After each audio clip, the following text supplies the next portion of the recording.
السلام عليكم ورحمة الله وبركاته. بسم الله الرحمن الرحيم. الحمد لله وكفى وسلام على عباده الذين اصطفى. أما بعد فأعوذ بالله من الشيطان الرجيم. بسم الله الرحمن الرحيم. يا أيها النبي إذا جاءك المؤمنات يبايعنك على ألا يشركن بالله شيئا ولا يسرقن ولا يزنين ولا يقتلن أولادهن ولا يأتين ببهتان يفترينه بين أيديهن وأرجلهن ولا يعصينك في معروف فبايعهن واستغفر لهن الله إن الله غفور رحيم. آمنت بالله صدق الله مولانا العلي العظيم. عفت مآب خواتین اسلام، قابل احترام ماؤں اور بہنوں، جامعۃ المحصنات رامپور ضلع بستی کے زیر اہتمام و انتظام منعقدہ اس بابرکت دینی اجلاس اور علمی مظاہرے میں تمام خواتین اسلام کی شرکت اور ہماری حاضری بھی باعث سعادت ہے۔ کریم رب ہم سب کو حسن نیت، حسن عمل اور حسن قبول تینوں سعادتوں سے نوازے۔ مبارکباد اور قدردانی کے حقدار ہیں ہمارے برادر محترم جناب مولانا عبد المجیب صاحب قاسمی دامت برکاتہم، جن کی محنت اور جن کی جد و جہد اور جن کی سرپرستی آپ کے علمی ادارے اور دینی درسگاہ کی آبیاری کا فریضہ انجام دے رہی، اور جو اپنے عمل سے یہ ثابت کر رہے ہیں کہ سفر ہے شرط، سفر ہے شرط، مسافر نواز بہتے رے، ہزارہا شجر سایہ دار راہ میں ہیں۔ ہمارے یہ مدارس اور دین سکھانے والے مدرسے اور عقیدہ اور آخرت کی بات بتانے والے مکاتب نور کا منارہ ہے اور تاریکیوں میں ہدایت کا چراغ ہے۔ اگر یہ مدارس اور دین کی باتیں سکھانے والے ادارے نہ رہیں تو آخرت، توحید، مرنے کے بعد والی زندگی کے معاملات، قبر کے مراحل، جزا اور سزا، اللہ کی بارگاہ میں پیشی کا تصور اور احساس، اور یہ ساری رہنمائیاں ہمیں اور کہاں سے مل پائیں گی؟ دنیا کے سارے علوم، دنیا کی ساری ترقیات، ساری ٹیکنالوجیاں، سب کا مقصد ہے پیسے کمانا، مادیت، پیسے جمع کرنا، لائف اسٹائل کو مینٹین کرنا، زندگی کے آسائش کو خوب سے خوب جمع کرنا، اور یہ سارے علوم ختم ہو جاتے ہیں قبر کے گڑھے پر پہنچ کر۔ لیکن وہ علم جو مدارس دینیہ میں سکھلایا جاتا ہے، وہ علم جو نور نبوت کے ذریعے ملتا ہے، وہ علم جو قرآن کریم اور احادیث مبارکہ کے ذریعے حاصل ہوتا ہے، اس کا تو آغاز ہی قبر کے گڑھے سے ہوتا ہے۔ کیسے معلوم ہو تجھ کو کہ حقیقت کیا ہے؟ کیسے معلوم ہو تجھ کو کہ حقیقت کیا ہے؟ تو نے دیکھا ہی نہیں عمر رواں سے آگے، یہی فانی زندگی جسے فنا ہو جانا ہے، ختم ہو جانا ہے، بس یہی زندگی کیا کل کائنات ہے؟ اصل زندگی تو وہ ہے جو مرنے کے بعد شروع ہونے والی ہے۔ بل ادارك علمهم في الآخرة بل هم في شك منها بل هم منها عمون، بلکہ ان کا علم، ان کی جانکاری، ان کی معلومات آخرت کے بارے میں بے بس ہو کے رہ گئی، بلکہ وہ تو آخرت کی طرف سے شک میں پڑے ہیں، بلکہ وہ اس کی طرف سے اندھے اور غافل بنے ہوئے ہیں۔ يعلمون ظاهرا من الحياة الدنيا وهم عن الآخرة هم غافلون، دنیا کی زندگی کی رونق کو، چمک دمک کو وہ جانتے ہیں اور آخرت کی طرف سے بالکل غافل۔ تو اس لیے ان مدارس میں پڑھنے والیاں، ان مدارس اور مکاتب اور دینی درسگاہوں سے تعلق رکھنے والے بہت مبارک ہیں، بڑے قابل قدر ہیں، اور پوری ملت کی ذمہ داری ہے کہ ان مدارس کی قدر کو جانیں، ان کی اہمیت کو سمجھیں، ان کا تعاون کریں، اور اگر تعاون نہیں کر سکتے تو اللہ کے واسطے رکاوٹیں نہ ڈالیں، مشکلات نہ پیدا کریں۔ عربی کے مشہور شاعر گزرے ہیں مصر میں، ان کا نام تھا حافظ ابراہیم، ان کو نیل کا شاعر کہا جاتا ہے، دریائے نیل مصر کا مشہور دریا۔ انہوں نے ایک شعر کہا تھا، الام مدرسۃ اذا اعددتها اعددت شعبا طیب الاعراق، ماں ایک درسگاہ، اور جب ماں کو تیار کر دیا جاتا ہے، تعلیم و تربیت کے زیور سے آراستہ کر دیا جاتا ہے، تو ایک ایسی نسل اور ایک ایسا گروہ اور ایک ایسی قوم تیار کی جاتی ہے جس کے اخلاق، جس کے کردار، جس کے شمائل، جس کے خصوصیات، جس کی خوبیاں بڑی بلند اور پاکیزہ ہوا کرتی۔ قرآن کریم اور احادیث مبارکہ میں اللہ تبارک و تعالی نے اپنی بندیوں کو، جناب نبی اکرم صلی اللہ علیہ وسلم نے اپنی امت کی ماں اور بیٹیوں کو بہت بلند رتبہ اور بلند مقام عطا کیا۔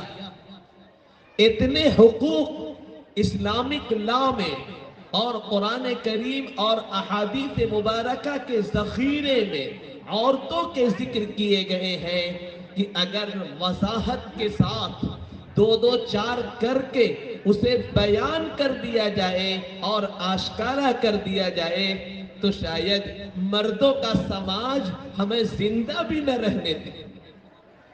عورتوں کو اللہ کے رسول صلی اللہ علیہ وسلم نے زندہ رہنے کا حق دیا، تعلیم اور ایجوکیشن کا حق دیا، اختیار کا حق دیا، نکاح کا حق دیا، ان کی رائے اور ان کے مشورے کا احترام فرمایا، ان کی ملکیت کا حق دیا، کاروبار اور تجارت کا حق دیا، وراثت اور ترکے میں ان کو حق دیا، اور طاعات میں، عبادتوں میں، اللہ کا قرب حاصل کرنے میں ان کو مردوں کے برابر درجہ عطا کیا. تمام چیزوں میں عورتیں اور مرد دونوں برابر ہو جائیں، یہ عقل کے بھی خلاف ہے، فطرت کے بھی خلاف ہے. اسلام عورتوں کے ساتھ عدل کرتا ہے، انصاف کرتا ہے، اس کے حقوق کا تحفظ کرتا ہے، اس کو ذمہ داریاں بھی یاد دلاتا ہے، اور اس کے تعلق سے پورے سماج پر جو حقوق عائد ہوتے ہیں انہیں بھی آشکارا کرتا ہے. کیا پورے قرآن کریم میں سورۃ الرجال یعنی مردوں کے نام کی کوئی سورت ہے؟ قرآن کریم میں ایک سورت پائی جاتی ہے سورۃ النساء، عورتوں کی سورت، عورتوں کا چیپٹر. اسی طریقے سے ایک نیک ایمان والی بندی گزری ہے حضرت مریم علیہ السلام، ان کے نام سے موسوم پوری ایک سورت قرآن کریم میں پائی جاتی ہے. قرآن کریم نے یہ اعزاز عطا کیا ہے حوا کی بیٹیوں کو، صنف نازک کو، ہماری ماؤں اور بہنوں. اور طاعات میں، عبادتوں میں، اللہ کا قرب حاصل کرنے میں مردوں کے بالکل برابر قرار دیا. چنانچہ فرما دیا گیا من عمل صالحا من ذکر او انثى وهو مؤمن فلنحيينه حياة طيبة ولنجزينهم اجرهم باحسن ما كانوا يعملون. جس نے بھی اچھا کام کیا، مرد ہو یا عورت، بشرطے کہ وہ مؤمن، ہم اسے پاکیزہ زندگی عطا کریں گے، ان کے اچھے اعمال کا صلہ ہم ان کو دیں گے. اور دوسری جگہ فرمایا گیا انی لا اضیع عمل عامل منکم من ذکر او انثى، میں کسی بھی عمل کرنے والے کے عمل کو، کام کرنے والے کے کام کو، نیکی کرنے والے کی نیکی کو اکارت و رائگاں نہیں کروں گا، چاہے وہ مرد ہو یا عورت. سورۃ الاحزاب، اور پھر اس میں 22ویں پارے کا پہلا صفحہ ہے، ذرا پڑھیے اللہ پاک نے کس پیار اور محبت کے ساتھ مردوں کا جب تذکرہ کیا تو اسی کے ساتھ ملا کر کے عورتوں کا بھی تذکرہ کیا. 10 خصوصیات ذکر کی. ان المسلمین والمسلمات والمؤمنین والمؤمنات، لمبی آیت مبارکہ.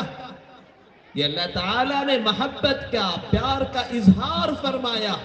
چنانچہ جہاں ابو بکر و عمر، عثمان و علی، معاذ بن جبل، ابو موسیٰ اشعری ہیں، وہیں حضرت خدیجہ بھی ہیں، سمیہ بھی ہیں، فاطمہ بھی ہیں، عائشہ بھی ہیں، ام سلیت بھی ہیں، ام سلیم بھی ہیں، اور رفیدہ بھی ہیں.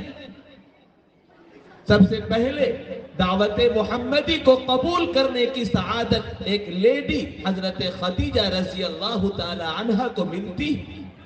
سب سے پہلا خون کا قطرہ جو اسلام کے راستے میں گرتا ہے وہ ایک اللہ کی بندی حضرت سمیہ رضی اللہ تعالی عنہ کا ہے. حضرت عمر رضی اللہ تعالی عنہ جیسے عظیم اور جلیل القدر صحابی اسلام قبول کرتے ہیں. ان کے اسلام کے قبول کرنے میں بڑا نمایاں کردار ان کی بہن فاطمہ بنت خطاب رضی اللہ تعالی عنہ کا ہے. بے مثال قربانیاں ہیں ہماری ماؤں اور بہنوں کی اسلام کے راستے. جناب نبی کریم صلی اللہ علیہ وآلہ وسلم نے فرمایا لا تکرہوا البنات فإنہن المونسات الغالیات، بیٹیوں کو برا نہ سمجھو، یہ بہت محبت کرنے والی، بڑا قیمتی سرمایہ ہوا کرتی. اور فرمایا من ابتلی من هذه البنات بشيء فأدبهن وأحسن إليهن كن له سترا من النار. جس شخص کو ان بیٹیوں کی طرف سے کسی مشکل میں، کسی امتحان میں، کسی آزمائش میں مبتلا کیا گیا، پھر بھی اس نے ان کی تعلیم و تربیت کا اچھا انتظام کیا، اچھا سلوک ان کے ساتھ کیا، یہ بیٹیاں اس کے لیے جہنم سے آڑ اور رکاوٹ کا سامان بن جائیں گی۔ اور ارشاد فرمایا من كانت له انثى فلم يئدها ولم يهنها ولم يؤثر ولده اي الذكور عليها ادخله الله الجنہ، اللہ نے جسے بیٹی عطا کی پھر اس نے اس بیٹی کو زندہ دفن نہیں کیا، اس بیٹی کی توہین نہیں کی، اس بیٹی کے اوپر بیٹے کو ترجیح نہیں دی، اللہ اس کو جنت کے اندر داخل کرے گا۔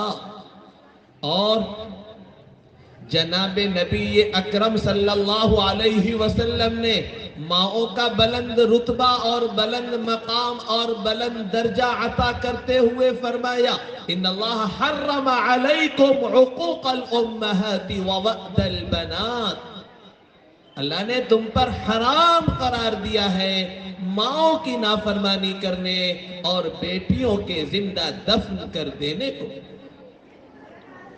یہ وہ اعزازات ہیں اور وہ بلند رتبے ہیں، وہ احترام ہے، وہ مقام بلند ہے جو اسلام کی شریعت نے حوا کی بیٹیوں کو، ماں بہنوں کو عطا کیا ہے۔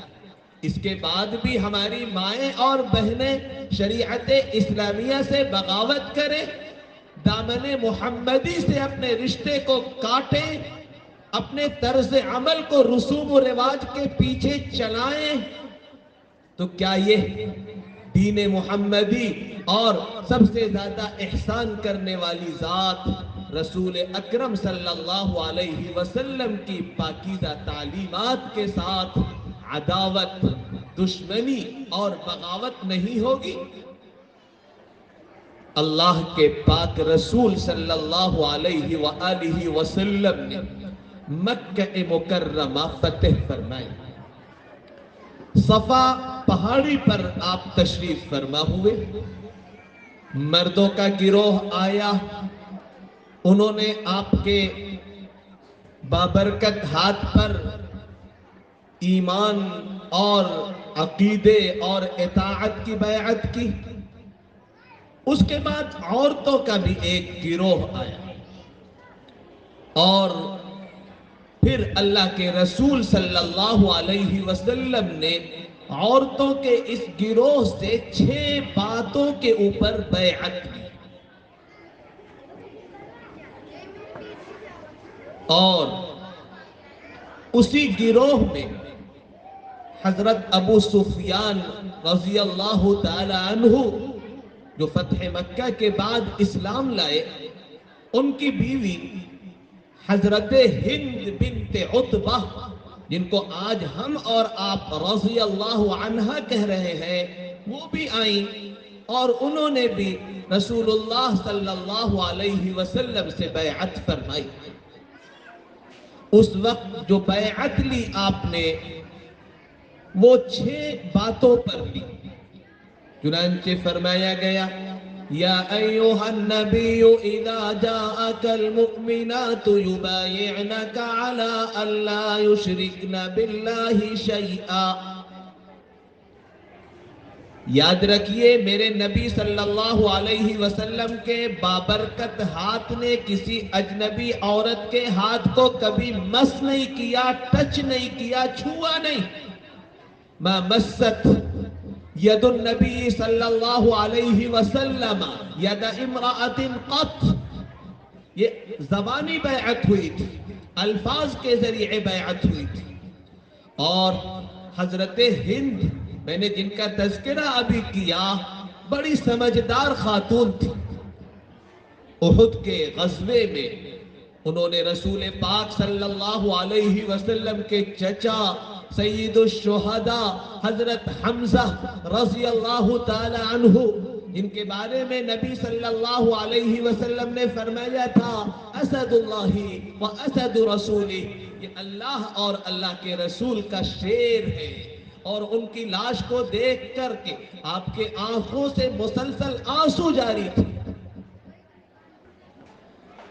انہوں نے حضرت حمزہ رضی اللہ تعالیٰ عنہ کے کلیجے کو بھی چبانے کی کوشش کی تھی، چبا نہیں سکی تھی۔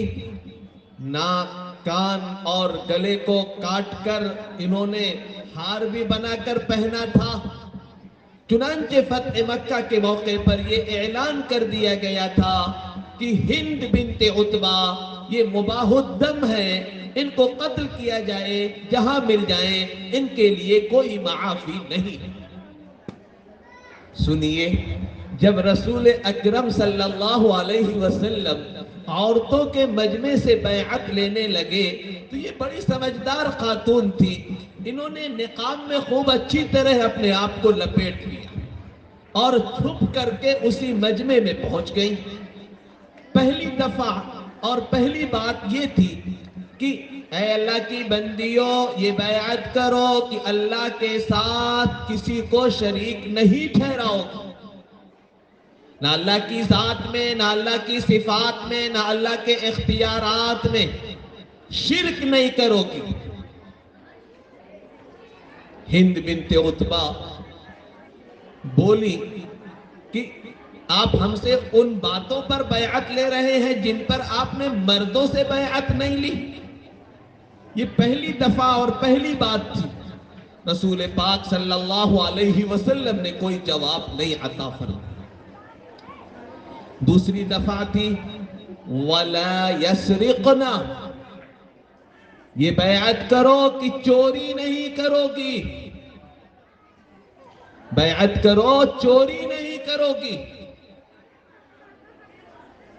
حضرت ہند بنت عتبہ جو اسلام پر بیعت کرنے کی خاطر وہاں موجود تھی، انہوں نے کہا اے اللہ کے رسول، میرے شوہر ابو سفیان بڑے بخیل ہیں، بہت کنجوس ہیں، اور تماشا یہ ہے کہ اپنا مال، اپنا سرمایہ رکھتے میرے ہی پاس ہیں، لیکن مجھے دیتے بہت کم ہیں، خرچ کے لیے مجھے نہیں دیتے، میرا خرچ پورا نہیں ہوتا، تو میں ان کے مال میں سے چوری کر کے خرچ کر لیا کرتی تھی۔ لیکن اب جب انہوں نے کلمہ پڑھ لیا اور دامن محمدی سے وابستہ ہو گئی، صحابیہ اور صاحب ایمان و اسلام بن گئی، تو کلمہ طیبہ نے ان کے دل میں امانت کی روح بیدار کر دی۔ یہ ہے کلمہ طیبہ لا الہ الا اللہ کی فضیلت اور تاثیر۔ ہم تو صرف مالا جپتے ہیں، الفاظ پڑھتے ہیں، معانی کو نہیں سمجھتے۔ اب تک تو میں مشرکہ تھی، کافرہ تھی، چوری کرتی تھی، کچھ فرق نہیں پڑتا، اب کیا کروں؟ اس وقت جناب نبی کریم صلی اللہ علیہ وآلہ وسلم نے فرمایا، حضرت امام بخاری رحمت اللہ علیہ نے ذکر فرمایا ہے، خودی ما یکفیکی وولدکی بالمعروف، جتنا خرچ کے لیے ضروری ہے ضرورت کے بقدر تم لے لو، جو کافی ہو تمہارے لیے اور تمہارے بچوں کے لیے۔ یہیں سے مسئلہ نکلا کہ اگر شوہر کا مال بیویوں کے پاس ہے اور شوہر بیویوں کو ان کا حق نہیں دیتے، ان کو خرچہ نہیں دیتے، تو ان کے لیے اسلامک لا کی روح سے یہ گنجائش ہے، یہ اجازت ہے کہ وہ بقدر ضرورت اس میں سے لے لے۔ میرے الفاظ کو غور سے سنیے گا، قید مت نکال دیجئے گا، بقدر ضرورت و کفایت وہ لے سکتی ہیں، اس کی اجازت ہے۔ اس کے بعد تیسری دفعہ یہ تھی، میں ذرا یہ بھی عرض کر دوں کہ چوری، اس کا مفہوم اور اس کا تصور اور اس کا کانسیپٹ بہت کشادہ ہے۔ نمازوں کی چوری، نمازوں کی غفلت، نمازوں میں کوتاہی بھی اس کے اندر شامل ہے۔ تیسری دفعہ جس کے اوپر رسول پاک صلی اللہ علیہ وسلم نے عورتوں سے بیعت لی وہ یہ تھی وَلَا يَزْنِينَ، یہ عہد کرو یہ بیعت کرو کہ زنا نہیں کرو گی، بدکاری نہیں کرو گی۔ اور سنیے، ایک زنا آنکھوں کا ہوتا ہے، ایک زنا کانوں کا ہوتا ہے، ہاتھ کا زنا ہوتا ہے، پیر کا زنا ہوتا ہے، اور شرمگاہ تو آخری مہر لگایا کرتی ہے والفرج یصدق ذلک۔ کیا اس موبائل نے آج زنا کی ان شکلوں کو عام نہیں کر دیا؟ کتنے خاندان اور کتنے گھرانے تباہ ہو گئے۔ عفت و عصمت کا سودا ہماری ماں اور بہنوں نے کتنا کر لیا، اور ایمان کے قیمتی سرمایے سے محروم ہو چلی۔ جب یہ تیسری دفعہ رسول پاک صلی اللہ علیہ وسلم نے بیان فرمائی، اس وقت حضرت ہند بولی اوَتَزْنِي الْحُرَّةُ، اے اللہ کے رسول، کیا کوئی شریف عورت بھی زنا کر سکتی ہے؟ کیا وہ بھی زنا کے قریب جا سکتی ہے؟ عرب سماج میں جو شرفا تھی، جو نیک خواتین تھی، وہ زنا اور بدکاری کے قریب بھی نہیں جایا کرتی تھی۔ اسی وجہ سے تو وہ اپنے نسب 100 اور 200 نام اپنے آباء و اجداد کے، اپنے ماموں اور نانا کے اور اپنی ماؤں کے پورا سلسلہ وہ یاد رکھتے تھے۔ کچھ خاص قسم کی عورتیں ہوا کرتی تھی جو ایسی حرکتیں کرتی تھی، لیکن شریف زادیوں میں اس کا کوئی تصور ہی نہیں تھا۔ اس لیے تعجب کے ساتھ ہند بنت عتبہ نے کہا اوَتَزْنِي الْحُرَّةُ، اے اللہ کے رسول، کیا کوئی شریف عورت بھی زنا کر سکتی ہے؟ چوتھی دفعہ تھی وَلَا يَقْتُلْنَ أَوْلَادَهُنْ، یہ عہد کرو کہ اپنی اولاد کو قتل نہیں کرو گی۔ چنانچہ اولاد کو تعلیم اور تربیت سے محروم رکھنا، ان کو ایمان، دین، عقیدہ، آخرت اور رسول پاک صلی اللہ علیہ وسلم کی سیرت مبارکہ کو نہ سمجھانا، اولاد کو قتل کرنا۔ اور عربی زبان میں اولاد کا لفظ بیٹے اور بیٹیوں دونوں کے اوپر بولا جاتا۔ چوتھی دفعہ تھی وَلَا يَقْتُلْنَ أَوْلَادَهُنْ، اس وقت حضرت ہند بنت عتبہ نے کہا کہ ہم نے تو پال پوس کر بڑا کیا، جوان کیا، قتل تو آپ نے کیا، آپ جانے وہ جانے۔ ہند بنت عتبہ کے ایک بیٹے تھے، نام تھا اس کا حنظلہ ابن ابی سفیان۔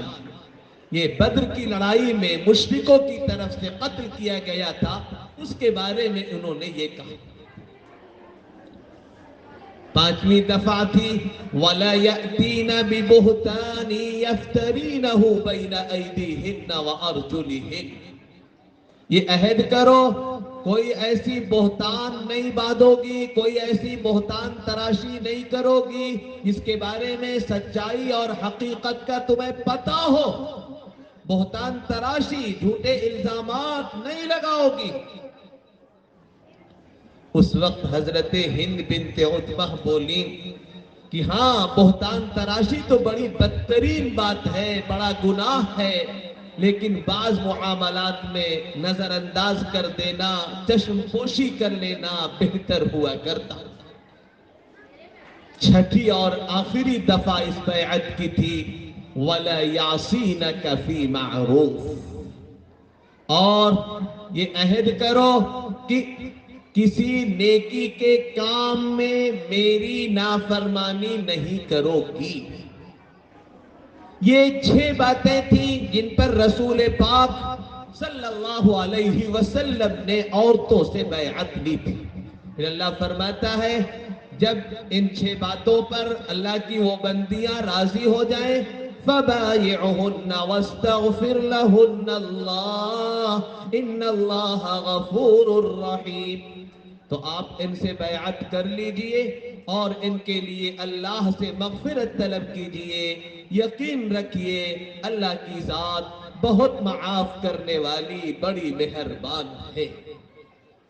جب یہ بیعت کا عمل مکمل ہو گیا اور اس دوران اللہ کے رسول صلی اللہ علیہ وسلم نے حضرت ہند کو پہچان لیا تو اب تو اسلام لا چکی تھی، اب تو سب کچھ معاف ہو چکا تھا۔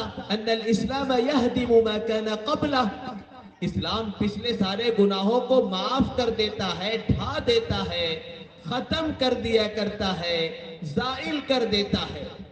اس وقت حضرت ہند نے یہ کہا کہ اے اللہ کے رسول، جب میں یہاں آ رہی تھی تو اس وقت آپ کے خیمے سے زیادہ ناپسندیدہ کوئی خیمہ نہیں تھا، لیکن جب میں نے ان 6 باتوں پر بیعت کر لی تو آپ کے خیمے سے زیادہ محبوب اور آپ کے خیمے سے زیادہ چہیتا اور آپ کے خیمے سے زیادہ پسندیدہ کوئی اور خیمہ ہی نہیں رہا۔ میرے نبی صلی اللہ علیہ وآلہ وسلم دلوں کا تزکیہ فرما دیا کرتے تھے، کھرچ کر نفرت کے میل کو ختم کر دیتے تھے اور محبت کی لہلہاتی ہوئی فصل دلوں میں اگا دیا کرتے تھے، اور تلوار کی کاٹ سے بھی زیادہ کاری اور سخت اور گہری ہوا کرتی ہے اخلاق کی کاٹ۔ وہ ادائے دل بری ہو کہ نوائے عاشقانہ، وہ ادائے دل بری ہو کہ نوائے عاشقانہ، جو دلوں کو فتح کر لے وہی فاتح زمانہ۔ 6 صحابہ کرام ہیں جنہوں نے 1000 سے زیادہ حدیثیں روایت کی ہیں، انہی میں ایک نمایاں نام حضرت عائشہ صدیقہ رضی اللہ تعالی عنہ کا بھی۔ 2210 حدیثیں حضرت عائشہ رضی اللہ تعالی عنہ روایت کرتی۔ اور جب ہم تذکرہ کرتے ہیں حضرت حسن بصری بڑے زاہد عابد عالم کا، تو انہی کے ساتھ ساتھ ہماری زبانوں پر نام آتا ہے حضرت رابعہ بصریہ رضی اللہ تعالی عنہ کا۔ اور اللہ پاک نے آپ کے ایمان کو ماڈل بنایا ہے، آئیڈیل بنایا ہے، مثالی بنایا ہے، نمونے کا بنایا ہے، اور آپ سے یہ مطالبہ ہے کہ آپ اپنے ایمان کو، اپنے عقیدے کو سلامت رکھیے اور اپنے گھر کے بچوں بچیوں اور گھر کے مردوں کے ایمان کی سلامتی کی بھی فکر کیجئے۔ اس وقت ہمارے ملک کا سب سے بڑا مسئلہ اور سب سے بڑا ایشو ایمان کی، عقیدے کی، اسلامی تہذیب کی، اسلامی شناخت کی، اسلامی کردار کی اور اسلامی پردے کی اور عفت و عصمت کی حفاظت کا ہے۔ آج کھلے الفاظ میں شرک کی دعوت دی جا رہی ہے، شرکیہ امور کی طرف بلایا جا رہا ہے۔ کبھی سورج کی پرستش کی بات کہی جاتی ہے، کبھی چاند کی پوجا کی بات کہی جاتی ہے۔ قرآن نے صاف کہا لا تسجدوا للشمس ولا للقمر واسجدوا للہ الذی خلقہن ان کنتم ایاہ تعبدون۔ نہ سورج کے آگے ڈنڈوت کرو، نہ سوریہ کو نمسکار کہو، نہ چاند کو سجدہ کرو، نہ چاند کے آگے جھکو، بلکہ توحید کی حفاظت کی خاطر بتا دیا گیا کہ جب سورج نکلے، جب سورج ڈوبے، جب سورج بالکل اپنے شباب پر ہو، کھڑی دوپہر ہو، ان اوقات میں نماز بھی نہ پڑھو۔ جنازے کی نماز سے رکوع سجدے ختم کر دیے گئے تاکہ شرک کا شبہ بھی نہ رہے۔ نہ سورج کے آگے جھکو، نہ چاند کے آگے جھکو، سجدہ کرو اس ایک اللہ کو جس نے ان کو پیدا کیا۔ اگر تم کو اللہ کی بندگی کرنی، ڈنکے کی چوٹ پہ یہ کہو انی بریء مما تشرکون، میں متنفر، میں بیزار ہوں، میرا کوئی تعلق نہیں ان سے جن کو تم شریک ٹھہراتے ہو۔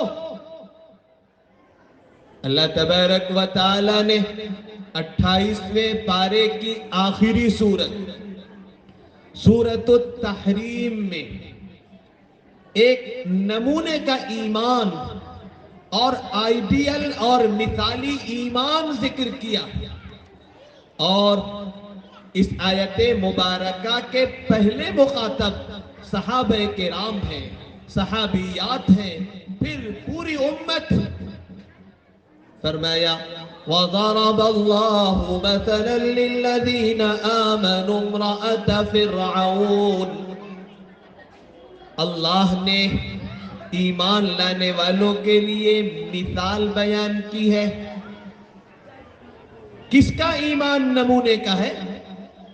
قرآن کریم جس کے ایمان کو آئیڈیل بتا رہا ہے وہ ایک لیڈی اور ایک خاتون کا ایمان۔ کیسا محبت برا انداز ہے اور کیسی عزت افزائی کر رہا ہے اللہ اپنی بندیوں کی۔ جب کہا گیا ایمان مثالی، کسی نبی کا، کسی ولی کا، کسی صحابی کا نہیں، یہ نہیں ذکر کیا جا رہا، ایک خاتون کا ایمان۔ اب ذہن جا رہا ہے کہ وہ کسی نبی کی بیوی ہوں گی، کسی صحابی کی بیوی ہوں گی، اللہ کی کوئی ولیہ بندی ہوں گی، کوئی بڑی محدثہ اور فقیہہ ہوں گی، کہ نہیں، فرعون، فرعون کی بیوی، فرعون کی بیوی کا ایمان۔ یہ بتایا گیا یہ آئیڈیل ہے، یہ نمونہ ہے، یہ مثال ہے۔ اور پھر اللہ پاک نے 20ویں پارے میں بڑی تفصیل کے ساتھ اور بڑے ڈیٹیل میں اور بڑی مفصل انداز میں حضرت موسیٰ علیہ السلام کا قصہ ذکر کیا ہے۔ وقت زیادہ لگ جائے گا ورنہ میں ذکر کرتا۔ 3 آئیڈیل اللہ نے بیان کیے، ایک ماں کی مثال حضرت موسیٰ کی ماں کی شکل میں، اور نوجوان بچیوں کے لیے ایک بہن کی مثال کہ کس طرح ہونا چاہیے بہن کو، میچور ہونا چاہیے، سمجھدار ہونا چاہیے۔ بھیڑیے منہ پھاڑے کھڑے ہیں، سوشل میڈیا کے ذریعے آپ کا شکار کر رہے ہیں، آپ نے میٹھی باتیں سن کے فریب کے جال میں آپ آ گئی، آپ نے اپنے گھر کی نہ عزت سمجھی، نہ اپنے دین کی عزت سمجھی، نہ اپنے ایمان کا بلند مقام سمجھا، نہ اپنے رسول صلی اللہ علیہ وسلم کی عظمت کا پاس و لحاظ رکھا۔ اور ایک ماں کی مثال کہ کیسی ہونی چاہیے ماں اور کیسا ہونا چاہیے اس کا ایمان اور اس کا یقین اللہ کے وعدوں پر، یہ ذکر کیا ہے تفصیل کے ساتھ۔ جب حضرت موسیٰ علیہ السلام کو دریائے نیل میں ڈال دیا گیا اور اس صندوق کو پانی بہاتا ہوا فرعون کے محل تک لے کے گیا، فرعون کے کارندوں نے اس صندوق کو اٹھایا اور جب کھولا تو اس وقت حضرت آسیہ جو مصر کی خاتون اول ہیں، فرسٹ لیڈی ہیں، اور مصر ایک چھوٹا سا شہر نہیں، پورا افریقہ کا خطہ، پورا افریقی بر اعظم اس پر مشتمل تھی فرعون کی حکمرانی۔ اب ذرا سنیے، جب صندوق کھولا گیا تو مسکراتا ہوا چھوٹا بچہ اور حضرت موسیٰ علیہ السلام کو اللہ نے یہ خصوصیت دی تھی بچپن میں، القیت علیک محبتا منی، کہ جو بھی دیکھتا اس کی محبت دل میں آ جاتی۔ ابھی فرعون کوئی آرڈر پاس کرتا، اپنے کارندوں کو کوئی حکم دیتا، بنی اسرائیل کے بچوں کو تو فرعون قتل کرا رہا تھا، قبل اس کے، اس سے پہلے کہ ایسی کوئی بات پیش آتی، فرسٹ لیڈی نے کہا قرۃ عین لی ولک لا تقتلوا عسى ان ينفعنا او نتخذه ولدا، اسے قتل نہ کرنا، دیکھو ہاتھ نہ لگانا اسے، میری اور تمہاری آنکھ کی ٹھنڈک کا سامان ہے اے فرعون۔ اللہ کے فیصلے بھی عجیب و غریب ہوتے ہیں۔ اللہ نے حضرت آسیہ کو اور فرعون کو ساری دنیا کی نعمتیں عطا کر رکھی تھی، لیکن اولاد کی نعمت سے محروم کر رکھا تھا۔ بعض روایات کے مطابق فرعون کی ایک بیٹی تھی، لیکن حضرت آسیہ کی کوئی اولاد نہیں تھی، اور اولاد کے نہ ہونے کا احساس عورتوں کو مردوں سے بہت زیادہ ہوتا۔ یہ عورتوں کی سائیکالوجی اور نفسیات۔ مرد تو باہر چلا جاتا ہے، لوگوں سے ملتا جلتا ہے، باہر کی مشغولیات ہوا کرتی ہیں، عورت بیچاری گھر میں رہتی، تو اسے بڑا احساس اس کا رہتا۔ تو جو ہی حضرت موسیٰ علیہ السلام پر نظر پڑی حضرت آسیہ کی، تو کیا کہا؟ عَسَىٰ أَن يَنْفَعَنَا أَوْ نَتَّخِذَهُ وَلَدًا، ہو سکتا ہے یہ ہمیں فائدہ پہنچائے یا ہم اسے بیٹا بنا لیں۔ ہمارے کوئی بیٹا نہیں، یہ ہمارا بیٹا رہے گا۔ اب ذرا ٹھہریے، توجہ کے ساتھ سنیے۔ جب ایک خاتون نے ایک آرڈر پاس کر دیا، فرعون جیسے ظالم و جابر حکمراں کی بھی ہمت نہیں ہو سکی کہ اس آرڈر کو کینسل کر سکے۔ اے میری ماں و بہنوں، اگر تم طے کر لو گی، تم تہیا کر لو گی کہ تم بھی ایمان پر قائم رہو گی، تمہارے شوہر بھی ایمان پر جمے رہیں گے، تمہاری اولاد، تمہارے بچے، تمہاری بچیاں، تمہارے نواسے، تمہاری نواسیاں، تمہارے پوتے، تمہاری پوتیاں ایمان ہی پر قائم رہیں گے، تو دنیا کی کوئی طاقت اور دنیا کے مردوں میں یہ دم نہیں ہے کہ تمہارے اس فیصلے کو چیلنج کر سکے۔ ڈنکے کی چوٹ پہ کہتا ہوں، تمہارے ایمان اور آنے والے نسلوں کی ایمان کی حفاظت کی سب سے بڑی ذمہ داری تمہارے کاندھوں پر ہے۔ حدیث پاک میں آیا، المرأة راعیة علی بیت زوجہا وولدہ وہی مسئولۃ عنہم، عورت اپنے شوہر کے گھر کی نگہبان ہے، شوہر کے اولاد کی ذمہ دار ہے، اس سے ان کے بارے میں سوال کیا جائے گا۔ قرآن کریم کے الفاظ میں آپ یہ یقین کر لیجئے اپنی اولاد کے تعلق سے، ما تعبدون من بعدی، تم میرے بعد کس کی عبادت کرو؟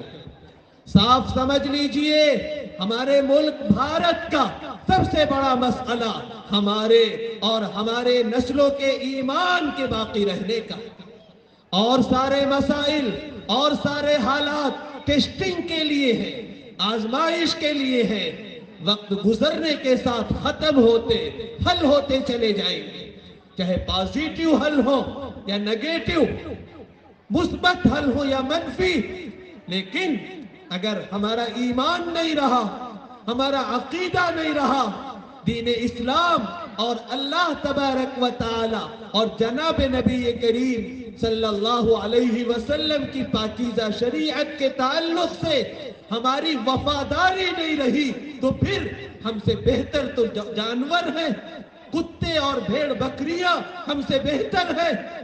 یہ نجات کا آخری سرمایہ۔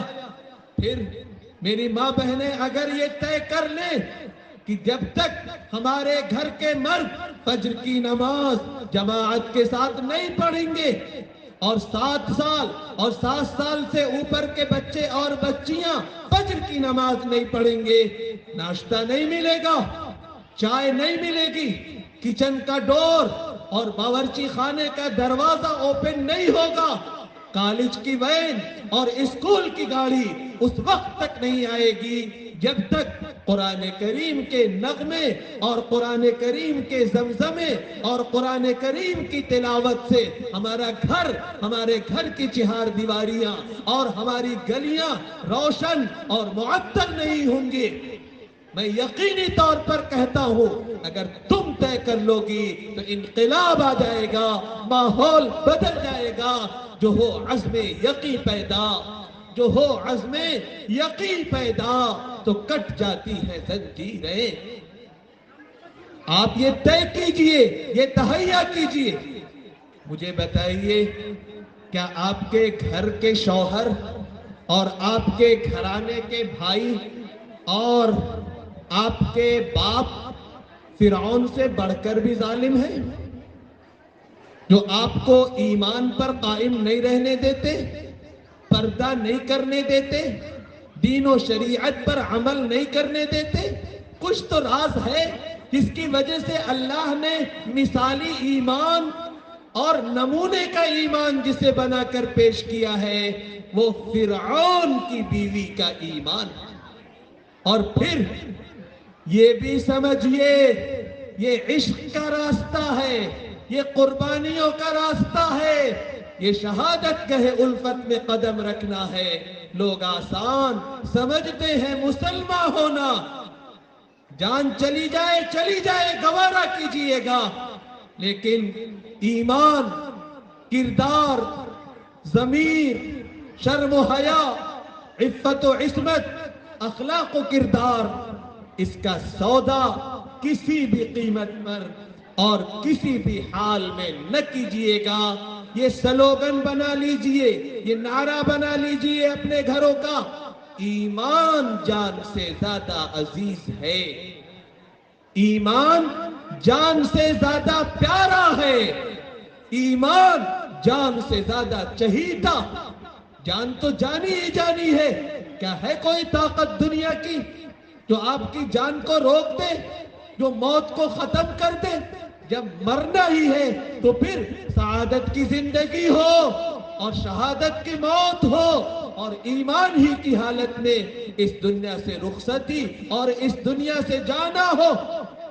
اور پھر فرعون کی بیوی نے ایمان کی وجہ سے ساری نعمتیں ٹھکرا دی، فرعون نے ظلم و ستم کے پہاڑ توڑے، اس نے دعا کی ابن لی عندک بیتا فی الجنہ ونجنی من فرعون وعملہ ونجنی من القوم الظالمین۔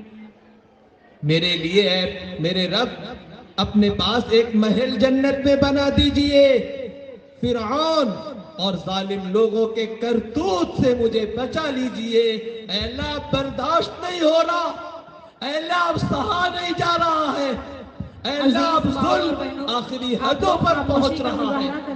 اور یہ دعا کیا، قیمتی کلمات سے آپ لوگ بھرپور فائدہ اٹھائیں۔ یہ دعا کیا فرعون کی بیوی حضرت آسیہ علیہ الصلوات والتسلیمات۔ یہ پیغام دیا جا رہا ہے کہ ایمان پر ثابت قدم رہنے کی وجہ سے، عقیدے پر کاربند رہنے کی وجہ سے دنیا کے مفادات اگر قربان کرنے پڑے تو قربان کر دینا، دریغ نہ کرنا، اللہ اور اس کے رسول کو ناراض نہ کرنا۔ اور اس زمانے میں ہم کمزور ایمان والوں کے لیے اللہ پاک نے ایک نمونہ پیدا فرما دیا ہے۔ غزہ کی سرزمین میں، فلسطین کی سرزمین میں، جہاں حقیقی ایمان اور شہادت کا شوق ہم اپنی آنکھوں سے دیکھ رہے ہیں، جہاں کی بچیوں میں اور جہاں کے بچوں میں جو جذبہ ایمانی پایا جا رہا ہے، اس زمانے میں اس کی کوئی مثال نہیں ملتی۔ ہم نے پڑھا تھا سیرت کی کتابوں میں کہ ایک صحابی حضرت حرام ابن ملحان کو تیر لگا، سینے سے آر پار ہو گیا، آخری جملہ جو ان کی زبان سے نکلا فزت ورب الکعبہ، کعبہ کے رب کی قسم میں کامیاب ہو گیا۔ یہی جملہ آج ہم شہید بہنوں اور شہید جوانوں بھائیوں اور شہید ماؤں کی زبانوں سے فلسطین کی سرزمین پہ سن رہے ہیں۔ جو قرآن کریم کے حفظ کے حلقے ہیں انہیں مینج کر رہی ہیں ہماری عورتیں، ہماری بہنیں، پڑھیے ان کے حالات کو، 5 مہینے سے بھی زیادہ ہو رہا ہے۔ عجیب و غریب ہے ان کا ایمانی لیول، ان کا ایمانی درجہ اور ان کی ایمانی سطح۔ عبرت حاصل کیجئے اور ان کے حالات سے باخبر رہیے۔ ہمارے فیشن ختم نہیں ہوتے، ہماری جیولریز، ہمارے کپڑے، ہمارے چپل، ہمارے دکھاوے کے سامان یہ ختم ہی نہیں ہوتے۔ اب زندگی گزارنے کا انداز بدل دیجئے. ہمارے ملک کے حالات عیش و عشرت والے نہیں بلکہ ایمان پر ثابت قدم رہنے اور ایمان کی خاطر قربانیاں پیش کرنے کی. آج کی مجلس کا پہلا مطالبہ اور پہلا پیغام یہ ہے کہ اپنے ایمان، اپنے بچوں، بچیوں اور آنے والی نسلوں اور اپنے گھر کے مردوں کے ایمان کی حفاظت کی فکر کیجیے اور ایمان کی اہمیت اور ایمان کی قدر و قیمت اور اس کی خاطر صحابیات اور صحابہ اور اکابر امت کی قربانیوں کا تذکرہ اور چلن اور چرچا ہمارے گھروں کے اندر ہونا چاہیے. گھبرائیے بھی نہیں، مایوس بھی نہ ہوئیے. حکمت و دانائی اور ہمت و جرأت کے ساتھ ہمیں اسی ملک میں رہنا ہے اور انشاءاللہ مسلمان بن کے ہی رہنا. کسی بھی قیمت پر ہمیں اسلام کا، ایمان کا اور عقیدے کا سودا نہیں کرنا. دوسرا مطالبہ اور دوسرا پیغام یہ ہے کہ قرآن کریم کے ساتھ اپنے رابطے اور تعلق کو مضبوط کیجئے. قرآن کریم اور قرآن کریم کی تلاوت، قرآن کریم کے ترجمے اور تفسیر کا پڑھنا یہ اندر سے ایمان والے بندے اور بندیوں کو اسٹرانگ اور مضبوط بناتا ہے. اور حدیث پاک میں آیا کہ اس کتاب سے رابطہ رکھنے کی وجہ سے اللہ بلندیاں عطا کرتا ہے. ان اللہ یرفع بہذا الکتاب اقواما. اور قرآن کریم سے رب آپ کے ایمان، آپ کے عقیدے، آپ کی عزت و عصمت کی حفاظت کا بھی سامان ہے. فرمایا گیا انا نحن نزلنا الذکر وانا له لحافظون. تیسرا مطالبہ یہ ہے کہ اللہ کے راستے میں خرچ کرنے کا مزاج بنائیے. دین کے راستے میں خرچ کیجئے. آپ کے زیورات، آپ کے کپڑے اور آپ کے فیشن کی چیزیں یہ کام آنے والی نہیں ہیں. اپنے گھر کے مردوں کو حلال کمانے کی تلقین کیجئے، ترغیب دیجئے. حلال کمائی اور حلال روزی کو تلاش کرنا فریضۃ بعد الفریضہ، فرائض کی ادائیگی کے بعد ایک اہم ذمہ داری ہے. ایک خاتون اللہ کے رسول صلی اللہ علیہ وسلم کے پاس آتی، ان کے ساتھ ان کی بیٹی بھی ہے. وفی ید ابنتها مسکتان غلیظتان من ذہب. ان کے ہاتھ میں، بیٹی کے ہاتھ میں سونے کے 2 موٹے موٹے کنگن ہیں. وہ پوچھتی ہے، اللہ کے رسول صلی اللہ علیہ وسلم پوچھتے ہیں کہ کیا تم اس کی زکوٰۃ ادا کرتی ہو؟ انہوں نے کہا نہیں ہے اللہ کے رسول. آپ نے فرمایا ایسرکی ان یصورک اللہ سوارین بہما من نار. کیا تم یہ پسند کرو گی کہ اللہ تعالیٰ تم کو ان 2 سونے کے کنگنوں کے بدلے آگ کے 2 کنگن پہنائے؟ سنیے، اللہ کے اس بندی نے یہ سن کر فوراً وہ دونوں کنگن نکال دیے. فخلعتهما والقتهما الى النبي صلى الله عليه وسلم وقالت هما لله ولرسوله. یہ اللہ اور اللہ کے رسول کے لیے. انہوں نے قربانیاں دی تھی، مال خرچ کیا تھا، جس کی وجہ سے ایمان اور عقیدہ ہم تک پہنچا. اگر ہم نے قربانیاں نہیں دی، ہم نے اللہ کے راستے میں دین کے کاموں میں خرچ نہیں کیا، تو پھر ہمارا دین اور ہماری نسلوں تک صحیح دین کیسے پہنچ سکے گا؟ چوتھا مطالبہ یہ ہے کہ یہ دنیا اسباب کی جگہ. نبی کریم صلی اللہ علیہ وسلم نے ایک صحابی سے فرمایا اعقلها وتوکل علی اللہ. اونٹنی کو باندھو، سبب اختیار کرو، پھر اللہ پر بھروسہ کرو. بدر کا غزوہ ہے، سارے سبب اختیار کیے گئے، اس کے بعد نبی صلی اللہ علیہ وسلم دعا اور مناجات، الحاح و زاری اور گریہ و زاری کے اندر لگ گئے۔ تو سبب اختیار کرنا یہ ہماری ذمہ داری اور نبی صلی اللہ علیہ وسلم کا اسوہ۔ تو سبب کے درجے میں اس وقت اس ملک میں ہماری شہریت کے جو کاغذات، ووٹر آئی ڈی ہے اور بطور خاص برتھ سرٹیفکیٹ اور پاسپورٹ، ہم ان کاغذات کو درست کریں، ہمارا نام ہماری بیٹیوں کا، ماؤں کا، بہنوں کا صحیح اسپیلنگ کے ساتھ لکھا ہوا ہو، اور الیکشن آئے گا تو ہم کسی کو ہرانے یا جتانے کے لیے ووٹ نہ ڈالیں، بلکہ اس ملک میں اپنی نیشنلٹی اور اپنی شہریت اور اپنی قومیت و وطنیت کو ثابت کرنے کے لیے ووٹ ڈالنا اپنی ذمہ داری سمجھے۔ یہ ایک اہم ذمہ داری، اور اپنے کاغذات کو اہتمام کے ساتھ درست کرانے کی فکر کریں۔ پانچواں اور آخری مطالبہ یہ ہے کہ ہم سب اللہ سے لو لگائیں، اللہ سے تعلق کو مضبوط کریں، اللہ سے دعاؤں کا اہتمام کریں، جو نعمتیں اللہ نے دی ہیں ان نعمتوں پر شکر ادا کریں اور اللہ کا ذکر کرتے رہیں۔ قرآن کریم میں فرمایا گیا الا بذکر اللہ تطمئن القلوب، یاد رکھو اللہ کے ذکر سے دلوں کو اطمینان ملتا ہے، دلوں کو چین و سکون حاصل ہوا کرتا۔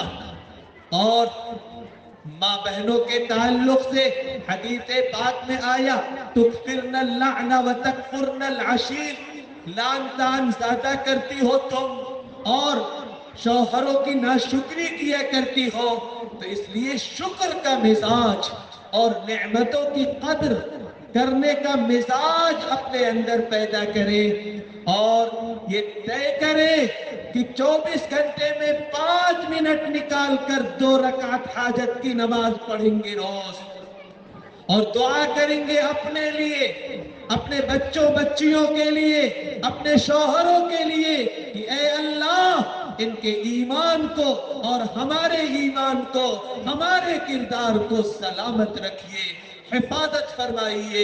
ایمان کے لٹیرے اور ایمان کو چھیننے کی کوششیں اور ایمان کو چھیننے والی لہریں ہمارے گھروں کے اندر تک پہنچ چکی۔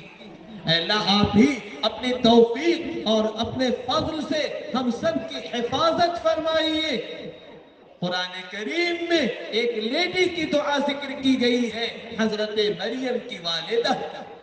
قصے کہانی کی کتاب نہیں ہے قرآن، زندگی گزارنے کا سلیقہ اور شعور عطا کرنے والی کتاب۔ انی اعیذها بک وذریتها من الشیطان الرجیم۔ اے میرے رب، میں حضرت مریم اور ان کی اولاد کو آپ کی پناہ میں دیتی ہوں شیطان مردود سے۔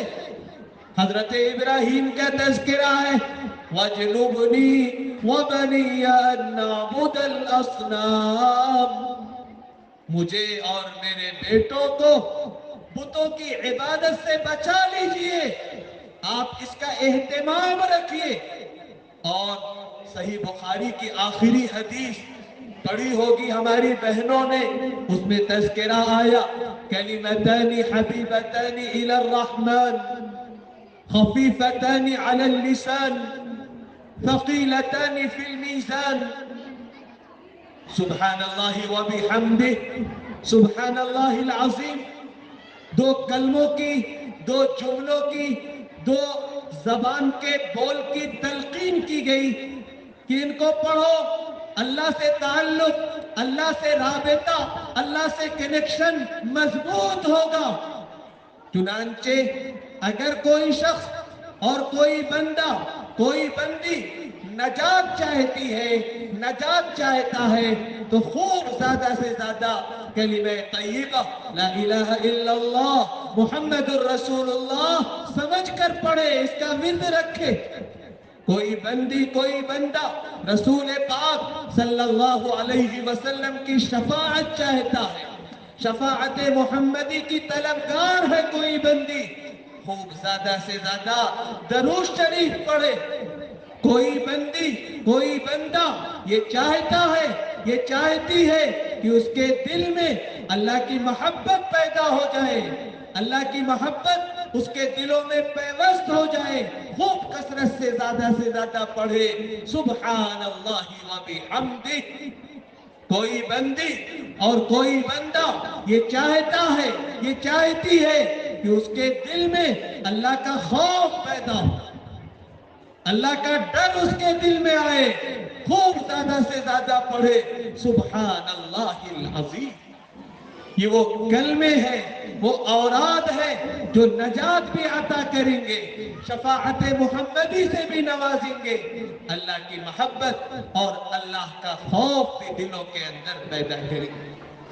کاش یہ گزارشات اور یہ 5 پیغامات جو میں نے آج کی اس مجلس میں آپ کی خدمت میں پیش کیے آپ کے دلوں تک پہنچ سکے اور ہماری اور آپ کی زندگیوں میں عملی انقلاب اور عملی تبدیلی کا ذریعہ بن سکے اور ہمارے اس سماج کو پاکیزہ اور مثالی اور برکت والا سماج بنا دے اور اس ادارے کو جس سے آپ وابستہ ہیں اس کے فیض کو دیر تک اور دور تک اللہ پاک جاری رکھے اور قیامت کی صبح تک اس کے فیوز و برکات کو قائم و دائم اور شاد و آباد رکھے۔